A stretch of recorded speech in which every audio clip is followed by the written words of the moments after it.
నమస్కారం. చట్టసభల్లో వనిత కార్యక్రమానికి స్వాగతం. TRS party Aler MLA Gongidi Sunitha Mahender Reddy garu మనతో ఉన్నారు. ఆమెతో మాట్లాడి ఆమె మనోభావాలను, జీవిత విశేషాలను గురించి తెలుసుకుందాం.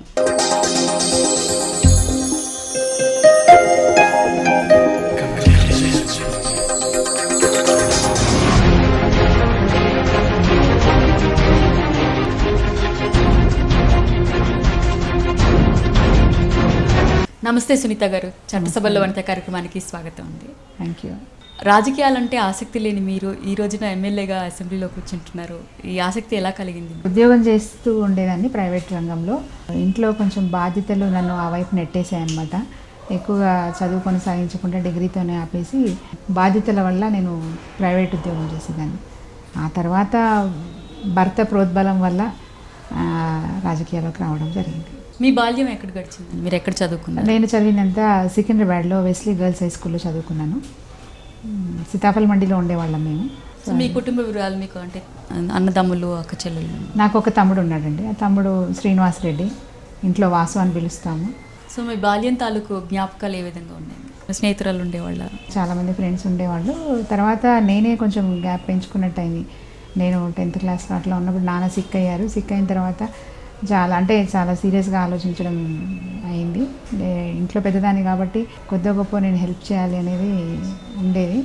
సో ఆ ఆలోచనలోనే ఉన్నాను. అంటే అప్పుడు నేను ఏదో ఒకటి చేసి ఇంట్లో వాళ్ళకి హెల్ప్ చేయాలి అనేది. నాన్న రిపబ్లిక్ ఫోర్స్ కంపెనీలో జాబ్ చేసేవారు, హెల్త్ అసిస్టెంట్గా జాబ్ చేసేవారు. సిక్ అయిన తర్వాత బాగా గ్యాప్ ఏర్పడింది అనమాట. అంటే ఒక 3-4 సంవత్సరాలు తను జాబ్ చేయలేని పరిస్థితిలో ఉండే అనమాట. కిడ్నీస్ ఫెయిల్యూర్ వల్ల కొంచెం ఇబ్బంది పడ్డారు.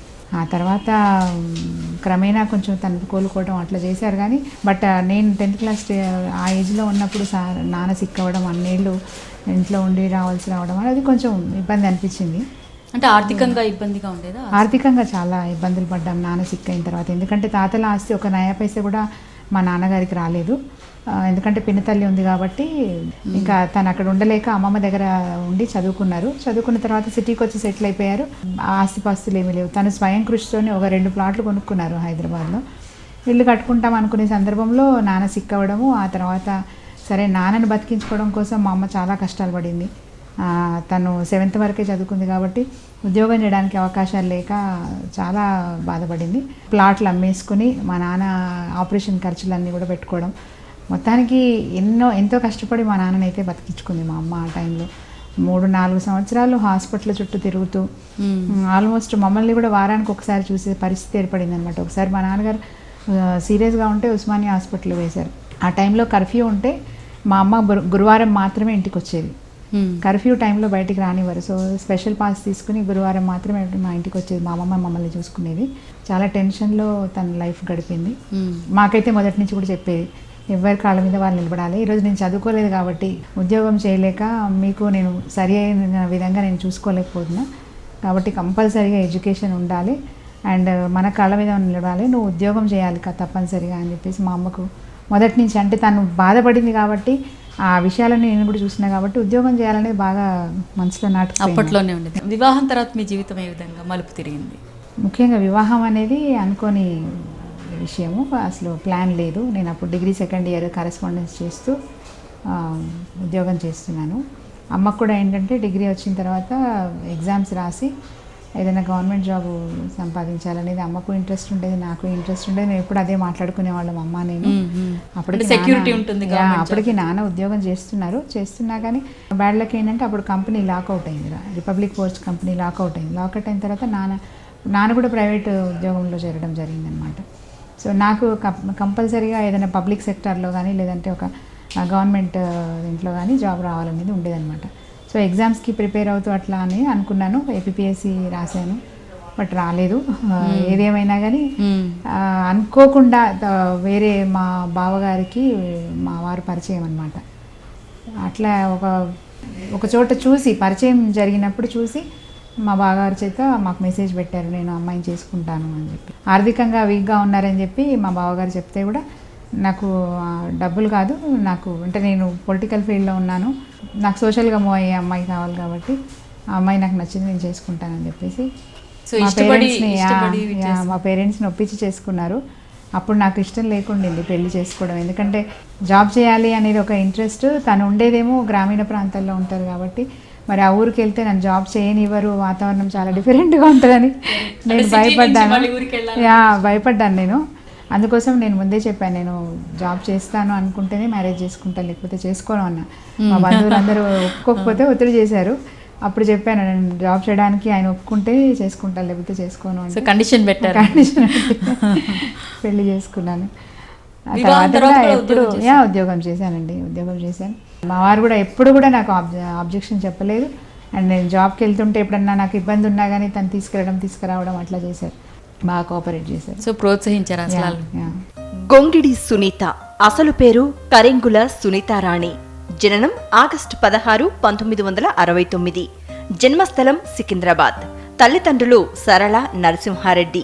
విద్యార్హత బీకాం. వచ్చిన భాషలు తెలుగు, హిందీ, ఇంగ్లీష్. వివాహం మే 25, 1990లో జరిగింది. భర్త గొంగిడి మహేందర్ రెడ్డి. సంతానం 2, అంజని, హర్షిత. రాజకీయ ప్రవేశం జూన్ 4, 2001లో జరిగింది. 2001లో యాదగిరిగుట్ట ఎంపీటీసీగా, 2001 నుండి 2006 వరకు ఎంపీపీగా, 2002లో టీఆర్ఎస్ మహిళా కార్యదర్శిగా, 2004లో రాష్ట్ర కార్యదర్శిగా, 2006 నుండి 2011 వరకు వంగపల్లి సర్పంచ్గా, 2009 నుండి 14 పొలిట్ బ్యూరో సభ్యురాలిగా బాధ్యతలు నిర్వహించారు. ప్రస్తుతం ఆలేరు శాసనసభ్యురాలిగా సేవలందిస్తున్నారు. బంగారు తెలంగాణ నిర్మాణంలో భాగస్వామి అవ్వడమే తన ఆశయం అంటారు.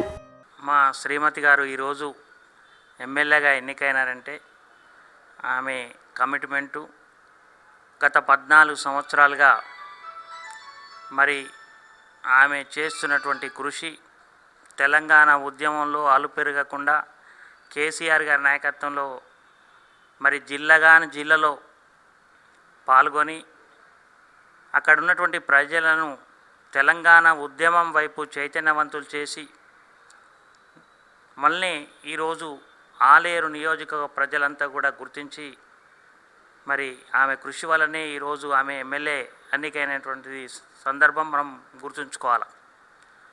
ఈ సందర్భంగా ఒక విషయం, ఆలేరు నియోజకవర్గ ప్రజలకు సునీత గారి మీద సంపూర్ణమైనటువంటి నమ్మకం ఉంది. ఆమె సర్పంచ్గా, ఎంపీపీగా, మరి ఉత్తమ సర్పంచ్గా, ఉత్తమ ఎంపీపీగా అవార్డు పొంది ఆలేరు నియోజకవర్గ ప్రజలందరి మన్ననలు కూడా పొందింది. మరి ఆమె ఎమ్మెల్యే కాలంలో తప్పనిసరి ఆలేరు నియోజకవర్గం అభివృద్ధి చెందుతుందన్నటువంటి నమ్మకం నాకు సంపూర్ణంగా ఉంది. రాజకీయాల్లోకి ఏ విధంగా వచ్చారు? అంటే ఉద్యోగం, కెరియర్ మొదటి నుంచి ఉంది, బట్ రాజకీయాలు అంటే మీకు ఇష్టం లేదు. ఒక విషయం చెప్పాలి ఇక్కడ మీకు, మా వారు రాజకీయాల్లో ఉంటే ఒక 10 ఏళ్ళు నేనే పోరాడాను ఆయనతోని. మీరు రాజకీయాలు మానేసేయండి, బిజినెస్ లాస్ వస్తుంది. తనకి బిజినెస్ ఉండేది, ట్రాన్స్పోర్ట్ బిజినెస్ ఉండేది. సో మీరు వ్యాపారం మానేసేసి రాజకీయాల్లో ఉండండి, లేదంటే కంప్లీట్గా రాజకీయాలు మానేసి రెండు కుదరవు, నేను ఎట్లనో అట్లా నేను గెట్ ఆన్ అవుతాను, మీకు మంచి పొజిషన్ వచ్చిన విషయం వేరు అని చెప్పేసి రాజకీయాలు మాట్లాడాలనే ఎక్కువ ప్రెషర్ పెట్టేదాన్ని. బట్ అనుకోకుండా ఏం జరిగిందంటే 2001లో టీఆర్ఎస్ పార్టీ రావడం, ఈయన టీఆర్ఎస్ పార్టీలో జాయిన్ అవ్వడం, ఆ తర్వాత వెంటనే స్థానిక సంస్థల ఎన్నికలు రావడం, స్థానిక సంస్థల ఎన్నికలలో అక్కడ రిజర్వేషన్ ఎంపీపీగా మహిళకు అయింది. అనుకోకుండా 2001లో అది మహిళా రిజర్వేషన్ అవ్వడం వల్ల ఆయన నన్ను పాలిటిక్స్లోకి రమ్మని అడిగారు. నేను ఒప్పుకోలేదు. ఒక వారం రోజుల పాటు నన్ను ఒప్పించి ఆ తర్వాత ఒక కండిషన్ మీద కూడా వచ్చాను. ఆ రోజు కూడా నిజం చెప్పాలంటే ధర్మంగా నేను పనిచేశాను రాజకీయాల్లో, ఎక్కడ కూడా నేను పొరపాటు చేయలేదు. యాక్సెప్టెన్స్ ప్రజలదే ఉంటే నువ్వు గెలుస్తావు, నువ్వు ఓడిపోతే నేను రాజకీయాలు మానేస్తా, నేను రాజకీయ సన్యాసం పుచ్చుకుంటా అన్నారు. ఆ ఒక వర్డ్కి నేను పాలిటిక్స్లోకి వచ్చాను. వచ్చిన తర్వాత ఒక 1-2 డేస్ ఓడిపోతే బాగుండు అనుకున్నాను నిజంగా కాంటెస్ట్ చేసేటప్పుడు. సిన్సియర్గా పనిచేశారు ఆయన. But third day I realised when I went to, అంటే నేను ఇంటింటి తిరిగి ప్రచారం చేస్తున్నప్పుడు నేను అప్పుడు రియలైజ్ అయ్యాను, ఇంత అంటే ప్రజలలో ఆయనకి మంచి పేరున్నది, ఈ టైంలో ఆయన ఓడిపోతే మానసికంగా కొంచెం ఇబ్బంది పడతారని అప్పుడు నేను రియలైజ్ అయ్యాను. ఇంకా సరే నేను ఆయన ట్రాక్లోకి వెళ్ళిపోతే బెటర్, నన్ను నా ట్రాక్లోకి తీసుకునే కంటే ఎవరో ఒకరైతే అడ్జస్ట్ కావాలి కదా అనిపించింది. సో నేను I went in to the track. And third day నుంచి చాలా సిన్సియర్గా నేను గెలవడం కోసం బాగా పనిచేశాను. ముఖ్యంగా థర్డ్ డే నేను ఏం చేశానంటే ఈ టీఆర్ఎస్ పార్టీ ఏంటి అనేది అప్పుడు ఆ మేనిఫెస్టో కేసీఆర్ గారి విధానాలు అవన్నీ కూడా నేను ఒకసారి చూసుకొని అప్పుడు గడప గడపకి వెళ్ళి తెలంగాణ ఎందుకు కావాలి, ఎట్లా అయితే మనం బాగుపడతాము. అండ్ నేను క్యాంపెయినింగ్ చేస్తే నా వెంట ఉన్న వాళ్ళు విసుక్కునేవాళ్ళు, ఎందుకంటే నేను ప్రతి ఇంట్లో 5 నిమిషాలు కూర్చునేదాన్ని. తెలంగాణ ఆవశ్యకత గురించి చెప్పడం. అండ్ నేను కూడా చెప్పాను, నాకు పాలిటిక్స్ ఇష్టం ఉండదండి, బట్ ఇది ఒక ఎడ్యుకేషన్ చేస్తున్న పార్టీ కాబట్టి నేను ఆ విషయంగా నేను పనిచేస్తాను అని చెప్పాను. ఆ విధంగా నేను క్యాంపెయినింగ్ చేసుకున్నాను. ఎందుకంటే అప్పుడు టీఆర్ఎస్ పార్టీ కొత్త పార్టీ. అవును. అండ్ మా ప్రాంతంలో గెలవడం కూడా ఆ రోజు, అంటే యారుగుట్టలో ముఖ్యంగా ఉద్యోగస్తులు ఎక్కువ ఉంటారు. నేను పోటీ చేసింది యారుగుట్టలో. నా జన్మ అంటే మా అత్తగారిల్లు వంగపల్లి 4 కిలోమీటర్స్ దూరంగా ఉంటుంది.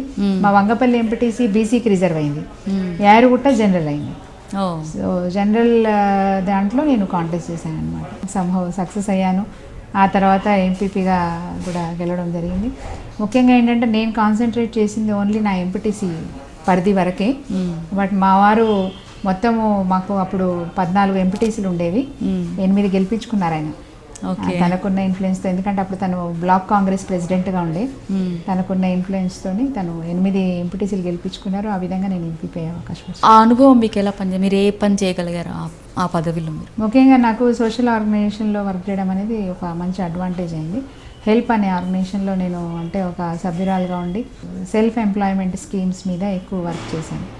ముఖ్యంగా ఏంటంటే మహిళలకి కొన్ని ఉపాధి కల్పించే ట్రేడ్స్ మీద శిక్షణ ఇప్పించడం, అంటే జర్దోజీ, ఎంబ్రాయిడరీ, అండ్ అప్పుడు కంప్యూటర్ ఎంబ్రాయిడరీ కూడా వచ్చేది.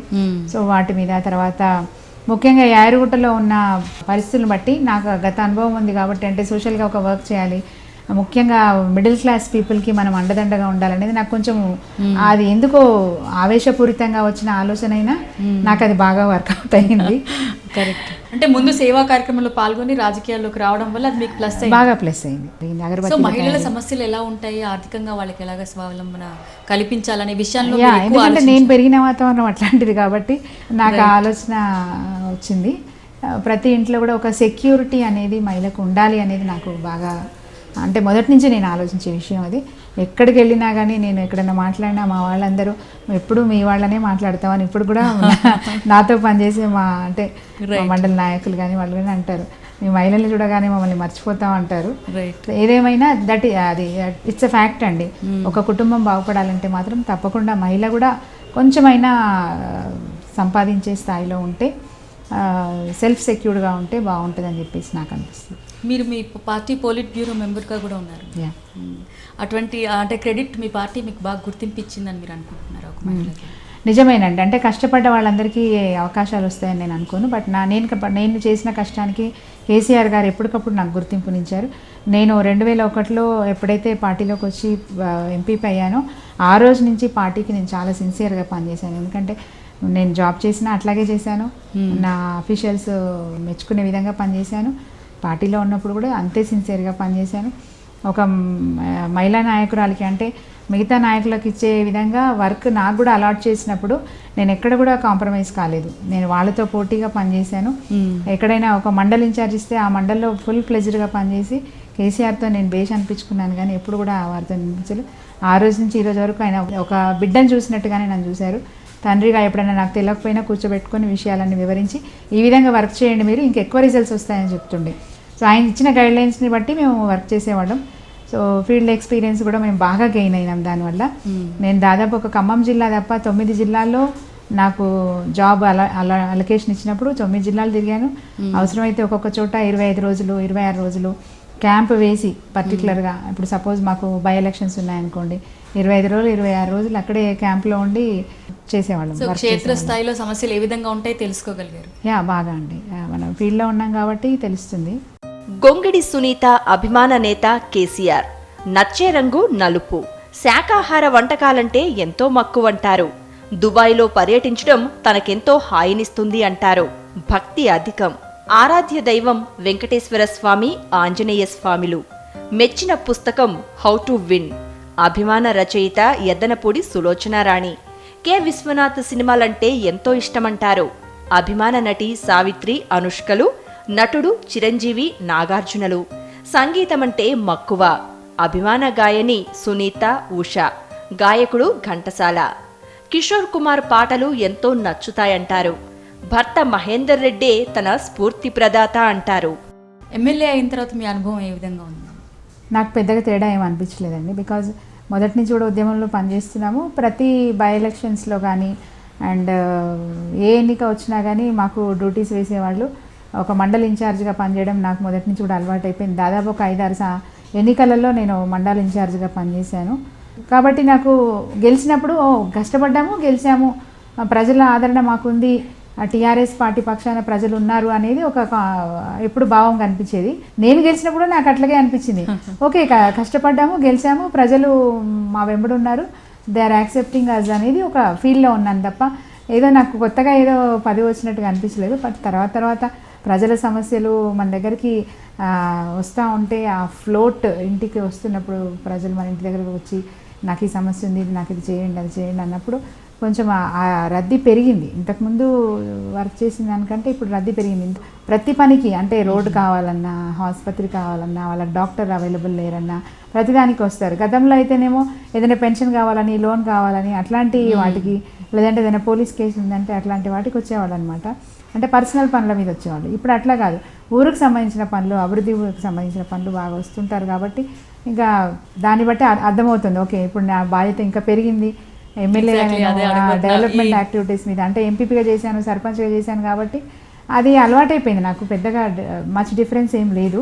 కానీ ఒక సంతృప్తి, అంటే ఇంతమంది ప్రజల ప్రతినిధిగా మీరు అక్కడ కూర్చుని మీరు ఎన్నో రకమైన నాకు ఫస్ట్ హ్యాపీయెస్ట్ థింగ్ ఏంటంటే నేను 1.5 year బ్యాక్, ఎలక్షన్స్కి 1.5 year బ్యాక్ బాగా కష్టపడ్డాను. పల్లెబాట కార్యక్రమం చేశాను. ఒక 50 రోజులు వరుసగా నేను పల్లెబాట కార్యక్రమంలో పాల్గొన్నాను అనమాట. దాని తర్వాత నాకు హెల్త్ కొంచెం ఇదయ్యి నేను చిన్న యాక్సిడెంట్ అయింది, సర్జరీ అయింది. ఒక 3 months నేను ఇంట్లోంచి బయటికి రాలేదన్నమాట. ఆ టైంలో చాలామంది ఇంకా తను రాజకీయాలు మానేస్తుంది, ఉద్యమంలో తిరగదు, ఎందుకంటే సర్జరీ జరిగింది కదా ఇంకా రాదు అని అనుకున్నారు. But somehow I made up. ఆ తర్వాత నేను ఎలక్షన్స్లోకి వెళ్ళినప్పుడు కూడా చాలామంది అధైర్యంగా మాట్లాడారు, హెల్త్ అట్లా పెట్టుకొని నువ్వు వెళ్ళడం అవసరమా అని అన్నారు. నేను ఒకటే అనుకున్నాను, ఉద్యమంలో పనిచేసాం, ఎంతోమంది ఆత్మత్యాగం చేశారు, డూ ఆర్ డై అనుకున్నాను అంతే. ఇన్నేళ్ళు కష్టపడ్డాం. నా భర్త కూడా ఇప్పటికి 25 ఏళ్ళు రాజకీయాల్లో ఉన్నారు, ఎప్పుడు కూడా అవకాశాలు రాలేదు.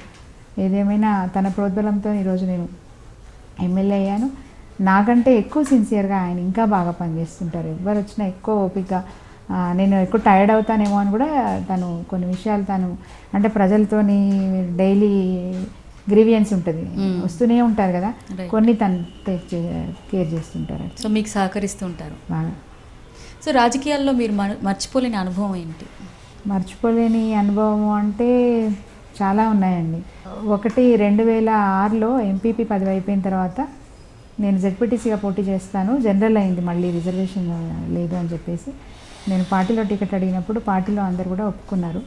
బట్ అప్పుడు మా దగ్గర ఎమ్మెల్యేగా డాక్టర్ నగేష్ గారు ఉండే, వారు ఎందుకో ఇష్టపడకుండా వేరే క్యాండిడేట్కి ఇచ్చారనమాట. ఇచ్చినప్పుడు నేను అప్పుడు ఆల నరేంద్ర గారు మాకు స్టీరింగ్ కమిటీ చైర్మన్గా ఉండే, వారికి వెళ్ళి వివరించాను, సార్ ఇప్పుడు క్యాండిడేట్ ఎవరికైతే టికెట్ ఇచ్చారో అతను గెలిచే పరిస్థితి లేదు, కనీసం నేను whether I continue in politics or not అనేది నేను ఒకసారి నేను అనుకుంటున్నాను. ఇంతకుముందు గతంలో జాబ్ చేశాను, ఇప్పుడు మళ్ళీ జాబ్ చేయాలి, బట్ అట్లా కాదు, నేను పాలిటిక్స్లో ఒకసారి వచ్చిన తర్వాత నేను నా మీద నమ్మకం ఉంది అనుకుంటే I want to continue and I want to work in this education అని చెప్పాను. యూ గో హెడ్ అన్నారు ఆయన ధైర్యం ఇవ్వగానే నేను ఇండిపెండెంట్గా కాంటెస్ట్ చేసినాను. ప్రజల దగ్గరికి వెళ్ళి అదే చెప్పాను, నేను ఒక ఉద్యమ నాయకురాలుగా పనిచేసినాను, తర్వాత ఎంపీపీగా కూడా మీకు సర్వీస్ ఇచ్చినాను, నేను చేసిన సర్వీస్ మీకు నచ్చితే నాకు ఓటేయండి అని చెప్పి అట్లా నేను ప్రజల్లోకి ఓటు కోసం వెళ్ళాను. ఆ రోజు నేను 43 ఓట్లతో ఓడిపోయాను అనుకునే కంటే ఓడిపోయిన రోజు బాధ అనిపించిన, తర్వాత నేను ఆలోచిస్తే మాత్రం నాకు 12,000 ఓట్లు పడ్డాయి. అంటే 12,000 మంది నన్ను సపోర్ట్ చేశారు, నువ్వు కంటిన్యూ అని చెప్పి సపోర్ట్ చేశారు. ఆ ధైర్యం నేను ఎప్పుడు మర్చిపోలేదు. సో అప్పటి నుంచి యారుగుట్ట ప్రజలంటే నాకు చాలా మక్కువ అయింది. పాజిటివ్ యాటిట్యూడ్ మీకు అంటే నన్ను they have encouraged me, you continue, we are with you అని వాళ్ళు ఎంకరేజ్ చేశారు. 2009లో డిసప్పాయింట్ అయినా నేను పార్టీలో ఉన్న విషయాల్ని అర్థం చేసుకోగలిగాను. ఇప్పుడు పరిస్థితి కొద్ది సీట్లే ఉన్నాయి, ఆశించే వాళ్ళం ఎక్కువ మంది ఉన్నాము. అండ్ ఆశించే వాళ్ళల్లో ఎవరు సరిపోతారు అనుకుంటే వాళ్ళకి ఇచ్చారు. ఇంకా నేను ఆ స్టేజ్కి రాలేదనుకున్నారు కేసీఆర్ గారు, అందుకే నాకు ఇవ్వలేదు. ఎవరో ఒకరైతే త్యాగం చేయక తప్పదనుకొని నేను అడ్జస్ట్ అయిపోయాను. అట్లా పార్టీలో కంటిన్యూ అయ్యాను. తర్వాత ఎన్ని కార్యక్రమాలు ఉన్నా నేను ఎక్కడ కూడా మైనస్ పాయింట్ తెచ్చుకోలేదు. ఓకే, ఎమ్మెల్యేగా మీ ప్రజల కోసం ఏం చేయాలనుకుంటున్నారు? మీ ప్రజలు మీ మీద ఎంతో నమ్మకం పెట్టుకున్నారు. నా ప్రాంతం అంతా కూడా రూరల్ ఏరియాలో ఎక్కువ ఉండే సమస్యలు ఏంటి, మాది ఆలేరు కాన్స్టిట్యున్సీ చాలా డ్రై ఏరియా. సో మాకు నీళ్లు రావడం అనేది పెద్ద ముఖ్యమైన విషయం. కాబట్టి నాకు దేవుడు ఎందుకు నా నోటితో పలికించాడో అప్పుడు నాకు తెలియదు, కానీ నేను క్యాంపెయినింగ్లో ప్రతి ఊరికి వెళ్ళినప్పుడు ఒకటే చెప్పాను, నాకు ఒక ఆశ ఉంది, ఆ ఆశ మీ ద్వారా నెరవేర్చుకోవాలనుకుంటున్నాను. మీరు ఈరోజు టీఆర్ఎస్ పార్టీకి ఓటేయండి, సునీతగా నన్ను దీవించండి. మీ ఊర్లో చెరువు ఉండాలి, చెరువులో నీళ్ళు ఉండాలి. ఆ చెరువులో నీళ్ళు వస్తే కనుక గ్రామంలో అందరం కూడా బాగుపడతాము, వ్యవసాయం బాగా జరుగుతుంది, మనకు ఉపాధి అవకాశాలు పెరుగుతాయని చెప్పేసి ఆ విధంగా నేను ప్రతి ఊర్లో అది చెప్పాను, ప్రతి ఊర్లో అది చేయాలనే ఆశతో ఉన్నాను. మరి అదృష్టవశాత్తు మా ప్రభుత్వానికి కూడా అదే ఆలోచన వచ్చింది. గొలుసుకట్టు చెరువుల నిర్మాణం ద్వారా ప్రజలకి నీళ్ళు అందించాలనే ఒక గొప్ప విషయంని ఈరోజు వాళ్ళు ముందుకు తీసుకున్నారు. కాబట్టి really I thought really I blessed with by God and even with my party. మీరు రిజర్వేషన్ల ద్వారానే మీరు యాక్చువల్లీ రాజకీయ ప్రవేశం చేయడం జరిగింది. సో ఇప్పుడు మహిళా రిజర్వేషన్స్ గురించి చట్టసభల్లో రిజర్వేషన్ల విషయం ఇంకా దాని ఒక కొలిక్కి రావట్లేదు. మనము ఒకటి గొప్పగా చెప్పుకోవాలండి, యాక్చువల్గా రిజర్వేషన్స్ వల్ల రావటం అనేది ఏంటంటే మహిళల్లో టాలెంట్ లేక కాదు, మహిళలకు అవకాశం రాక. అయితే వచ్చిన వాళ్ళు చాలామంది కూడా కంటిన్యూ అయ్యారు. కాకపోతే కొన్ని విషయాలు ఏంటంటే రిజర్వేషన్స్ లేకపోవడం వల్ల అస్సలు రారు, రిజర్వేషన్స్ ఉండడం వల్ల కొద్ది గొప్ప రాగలిగారు. వచ్చినా కొందరిని వాళ్ళ భర్తలో, వాళ్ళ తండ్రిలో, వాళ్ళ మామలో డామినేట్ చేసి కేవలం ఉత్సవ విగ్రహాల్లాగా వీళ్ళని పెట్టి కార్యక్రమం అంతా వాళ్ళే నడిపించేవాళ్ళు అనమాట. బట్ అప్పటికి ఇప్పటికి ఎంత తేడా వచ్చిందంటే చదువు విషయంలో మహిళలు ముందుకు వెళ్ళడము, అట్లా అన్ని రంగాల్లో ముందుకు వెళ్ళడం వల్ల ఒకరి నుంచి ఒకరు స్ఫూర్తి తీసుకున్నారు. ఈరోజు మీరు చూడండి, మనకు స్థానిక సంస్థలలో 50% రిజర్వేషనే ఉంది. కానీ మీరు ఈరోజు ఉన్న లెక్కలు చూసుకుంటే మహిళలు ఈరోజు 58% ఉన్నారు. మరి మనకు ఇచ్చిన రిజర్వేషన్ 50లో 8 ఎట్లా పెరిగారు అంటే స్వతహాగా వాళ్ళకు వాళ్ళు అవకాశాలు వచ్చినప్పుడు వినియోగించుకొని జనరల్ కేటగిరీలో కూడా వాళ్ళు నిలబడి గెలిచే స్థాయికి ఈరోజు వచ్చారు. అంటే మహిళల్లో కూడా చైతన్యం వచ్చింది, ప్రగతి సాధించాలనే ఒక గట్టి సంకల్పం ఉన్నది. కాబట్టి వాళ్ళు ఏ రంగంలో అయినా ముందుకెళ్తారు. ఈరోజు రిజర్వేషన్స్ అనేది కొంత ప్రోద్బలం ఇవ్వడానికి, ఒక అడుగు వేయడానికి అనేది అది ఒక ఆస్కారమైంది. దాన్ని ఉపయోగించుకొని ఈరోజు మహిళలు ఒక మంచి ఇట్లా ఉన్నారు. ఫ్యూచర్లో కూడా ఇట్లా అన్ని రంగాల్లో కూడా ముందుకు వెళ్తారనేది ఒక నమ్మకం నాకు. మహిళలకు మీరు ఇచ్చే సందేశం ఏంటి? అన్ని రంగాల్లో మహిళలు ఏ రంగంలో అయినా రాణించాలంటే వాళ్ళలో ఎటువంటి గుణాలు ఉండాలి? ఒకటి మాత్రం వాస్తవం అండి, అంటే అన్ని రంగాల్లో అందరం రాణించాలి అనేది అందరికీ ఉండే స్వప్నమే, ఎవరికి వాళ్ళు గెట్ ఆన్ కావాలని. కానీ కొన్ని త్యాగాలు చేయాల్సి వచ్చినప్పుడు నేను నా కుటుంబాన్ని, నేను నా పిల్లల్ని కొంచెం దూరంగా ఉంచుకోవాల్సి వచ్చింది. నేను ఎమ్మెల్యే అయిన వెంటనే నా చిన్న పాపని తీసుకెళ్ళి నేను రెసిడెన్షియల్ స్కూల్లో వేశాను. కొన్ని త్యాగాలు అవసరం పడతాయి. మనం అంటే ఒక గోల్ పెట్టుకున్నప్పుడు ఆ గోల్ రీచ్ అవ్వాలనుకుంటే కొన్ని త్యాగాలు అవసరం పడతాయి. ఇంకోటి ఏంటంటే గోల్ రీచ్ అవ్వకపోయినా at least to some extent I went forward అనేది ఆలోచన ఉండాలి, ఆ పాజిటివ్ థింకింగ్ అనేది కంపల్సరీగా ఉండాలి. నేను 10 అడుగులు వేద్దాం అనుకున్నాను, కానీ 6 అడుగులే వేశాను, పర్వాలేదు నేను 6 అడుగులు చేశాను కదా అనేది ఒక ఆ పాజిటివ్ థింకింగ్ అనేది ఉన్నప్పుడు ఒకసారి కాకపోయినా ఇంకొకసారి అవకాశం వస్తుంది. సో అట్లాంటివి అధిగమించడానికి పక్కనున్న మహిళలని స్ఫూర్తిగా తీసుకొని ముందుకు వెళ్ళే ప్రయత్నం చేయాలి, పాజిటివ్గా ఆలోచించాలి తప్ప ఎప్పుడు కూడా వెనక్కి పోతే వెనక్కి నెట్టేసినట్టుగానే ఉంటాం. కాబట్టి ముందుకు వెళ్ళే ప్రయత్నం చేయాల్సిందిగా మా సోదరి మనలకు నేను చెప్తున్నాను. Thank you very much Sunitha garu. మీరు చెప్పిన విషయాలు చాలా చక్కగా ఉన్నాయి. అంటే అనుభవంతో నిరుత్సాహపడకుండా ఆశ నిరాశలు అవన్నీ అధిగమించి గమ్యానికి చేరుకునేందుకు ఎటువంటి అడుగులు వేయాలి, పాజిటివ్ థింకింగ్ ఏ విధంగా ఉండాలని చక్కని సందేశం ఇచ్చారండి. థ్యాంక్ యూ సో మచ్ అండి. మీ వనితా టీవీ వారందరికీ కూడా నా యొక్క శుభాకాంక్షలు అండి. మీ వనితా టీవీ ఎప్పుడు ఇలాగే మహిళా లోకానికి స్ఫూర్తినిస్తూ ముందుకు వెళ్లాల్సిందిగా కోరుతున్నాను. గొంగిడి సునీత గారు చెప్పిన చక్కని విషయాలు విన్నారు కదండి. చట్టసభల్లో వనితా కార్యక్రమంలో మరో వనితతో మళ్ళీ కలుసుకుందాం. అంతవరకు సెలవు, నమస్కారం. ఈ కార్యక్రమాన్ని www.youtube.com/vanitatv ఛానల్లో చూడండి.